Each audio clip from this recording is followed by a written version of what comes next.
Halo, sekarang kita mau belajar bahasa Indonesia kelas 3. Buka buku Indonesianya di buku 3B di halaman 10. Tulis tanggal. Di situ ada Ayo membaca. Ya, Ayo membaca. Dia tulis tanggal ya. Dah. Edo berasal dari Papua. Di Papua masih terdapat banyak hutan. Hutan menjadi tempat warga untuk mencari makan.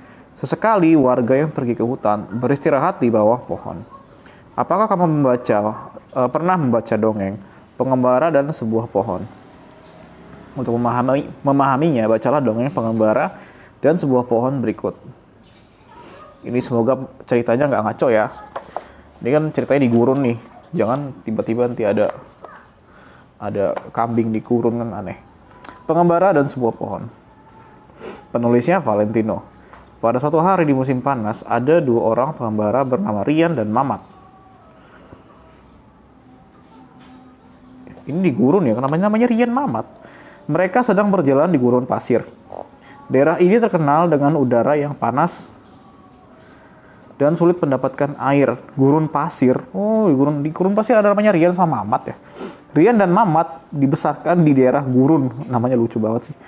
Walau mereka sudah terbiasa dengan udara gurun yang panas, tetapi hari ini mereka tetap merasa tersiksa dengan udara panas yang menyengat. Mereka memutuskan untuk beristirahat sejenak sambil melepaskan rasa lelah. Oh, mereka ini mungkin dari Indonesia, tapi tersesat di daerah gurun sana, di Afrika ya. Oh, bisa. Udaranya panas sekali. Ayo kita istirahat dulu sejenak, kata Rian. Ajak Rian. Baiklah, aku juga merasa lelah, kata Mamat.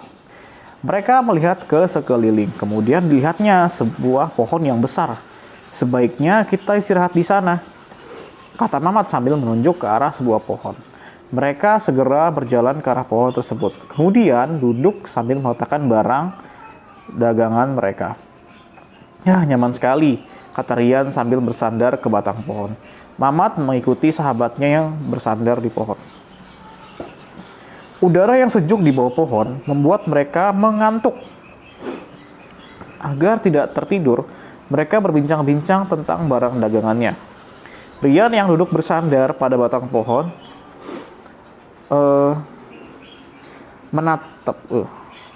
Rian duduk di bersandar pohon menatap ke atas pohon. Rian mengamati daun-daun pohon yang melambai tertiup angin. Sayang sekali pohon sebesar ini tidak ada gunanya. Seandainya pohon ini memiliki buah yang dapat kita makan, pasti lebih bermanfaat. Apalagi batang yang besar ini tidak dapat digunakan sama sekali. Andai kata batang ini dapat digunakan sebagai kayu, pasti lebih berguna. Cemooh Rian. Gak bersyukur Rian ini ya. Mamat menganggukkan kepala tanda setuju. Benar, kata Rian. Dasar pohon tidak berguna, umpat Mamat. Tiba-tiba pohon tersebut bicara. Nah kan, Jangan tidak tahu berterima kasih ketika kalian kepanasan dan kelelahan. Bukankah kalian berlindung di bawahku? Andai aku adalah sebuah pohon buah, bagaimana jika buah itu jatuh saat kalian sedang duduk di bawahku? Bukankah kalian akan terluka nanti? Atau jika batangku dapat digunakan sebagai kayu, bukankah aku akan segera dipotong orang? Lantas kalau aku tidak ada, di mana kalian dapat berteduh saat kepanasan? Di mana kalian saat bersandar dan melepas lelah, kata pohon.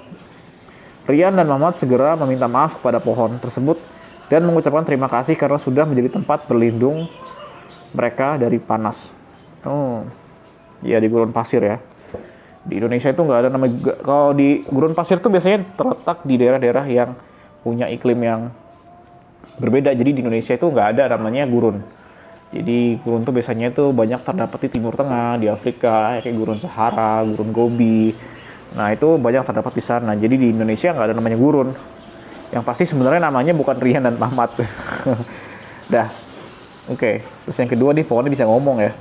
Nah jadi gitu. Nah di bawahnya ini, apa pesan baik yang dapat kamu ambil dari dongeng Pengembara dan Sebuah Pohon? Ya, pesan baik apa yang bisa kamu ambil dari dongeng Pengembara dan Sebuah Pohon, ya. Nah, pokoknya setiap kita baca dongeng, kita baca di sekolah, kebiasaan kakak itu kalau udah baca dongeng itu pasti kakak langsung langsung komentarin dongengnya ya, misalkan tentang hewan-hewan yang di sini, ya ada di dongeng itu, terus orang-orangnya, nama-namanya, biasanya komentarin. Kalau nama-namanya lucu, kan sebut lucu.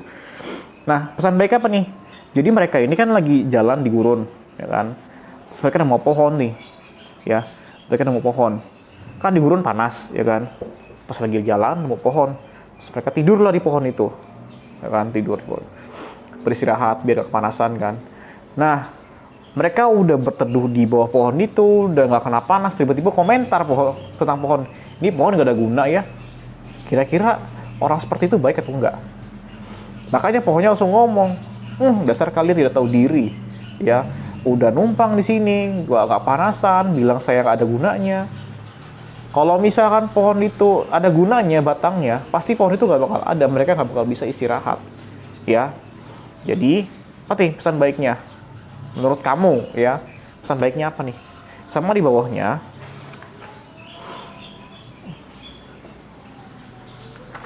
itu ada cerita nih. Di bawahnya halaman 11. Ada 5 pertanyaan. Ceritakan kembali ke penggambar. Oh nih gak usah. Langsung aja nih. Nomor 1, nomor 2, 3, 4, 5. Nomor 1, siapa tokohnya? Apa yang membuat 2 penggambar tersebut ngantuk? 3, mengapa 2 penggambar tersebut ditegur oleh pohon? 4. Apa yang terjadi jika pohon tersebut ditebang? Nomor 5. Apa kegunaan pohon bagi manusia? Berdasarkan dongeng. Nah ini, apa kegunaan pohon bagi manusia? Berdasarkan dongeng.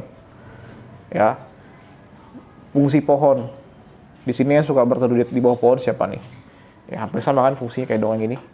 Oke, itu aja tugasnya. Nanti minggu depan, nanti pertemuan selanjutnya kita lanjut lagi di materi yang selanjutnya. Oke, bye-bye.